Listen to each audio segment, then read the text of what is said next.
कोई खाला नहीं है, कोई पानी सरक के ऊपर पानी पड़ा आप मुझे भी हो गया शायद पता है वहाँ सिगरेट के निगाह बिल्कुल पकड़े और साइकिल आगे करो बेटा मैडम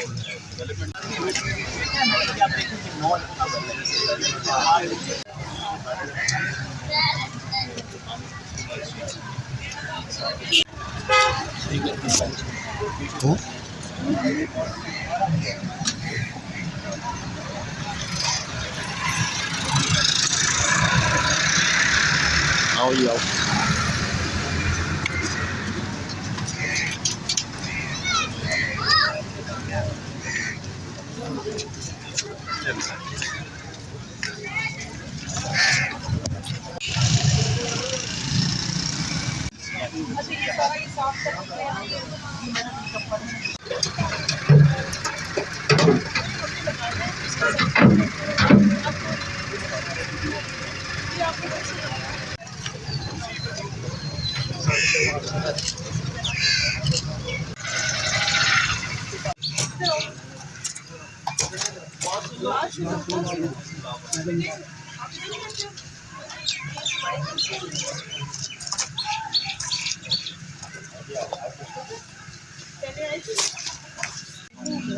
और कम 10 कट